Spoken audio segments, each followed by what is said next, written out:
Now what I'm going to do is, since the tolerances are so close on this engine, especially up here, this is a copper gasket right here, and it's a certain thickness.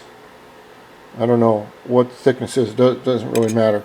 But what I'm going to do, like I've done here, is since these studs right here are so much smaller than these holes, this has the opportunity to move around on the cylinder. I don't want it to move around because I've only got a very, very tiny bit of area that seals. So what I'm going to do is take my 5/16 drill, and I use this dowel, stainless steel dowel. I've got one hole here, I've got another one here. What I want to do is go halfway down through the dowel, down in these two areas here and here. I might do 4 of them. And then I will take the copper gasket and open these 2 holes here and here. And then when I put these will be just stuck in place when, damn it, when I go to put the head on. And so the head will be an exact, it won't be able to move around at all. And I think that's really going to help, along with this copper spray gasket. Now remember, you can use larger gaskets on the bottom of the cylinder or the top. If you use it on the top, you're going to lose compression. If you use it on the bottom right here, what you're going to do is you minusculely will make these ports higher. They'll go a little bit higher. Alright? And the higher the port,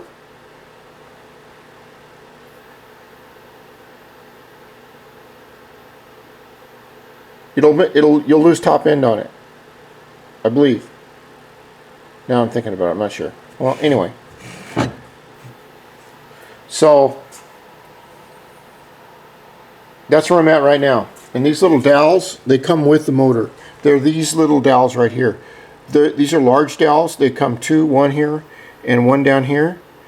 And you buy these for like, I don't know, $1.25 at Honda. Also, on this side of the case, they have one up here and one down over here. And they're the smaller ones. Or the little one that's right down in there. I'll have to get that out. But what I'm hoping to do is get the cylinder so it'll seal better. But one thing, there's a problem. Remember what I said with, if you're going to change something, it changes everything else. You see the rubber O-ring right here? Right there? Well, if I'm going to go too high of a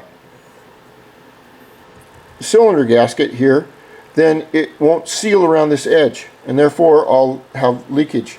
So I think this one would be good enough. I want to try it anyway. And I have to make it, this is a 52.5 in diameter, so I'm going to have to make it a 54. A little bit of work. And then another gentleman said on the internet that this bolt material is a lot different than the stretch steel on here, and I didn't realize that, but he's right. So I'm going to keep these the same, but I may dowel the bottom of the cylinder here, 1 or 2. Oh, it fell out. Good. There's the dowel. I may put one here, one here. I'd like to do all 4, but we'll see. Anyway, if I do dowel it right here, then I'm positive of where this is going to be. This gasket won't be shrinking around like here, this way, or this way, or this way, or this way. I'll know it'll be exactly where I want it, and it won't move around. And if this motor on the Dio was leaking last year, I had a hell of a lot of performance. And if it was leaking, then if I can get it to stop leaking, it'll be amazing. So we continue. Pistonology is next. We're going to talk about pistons and how they work.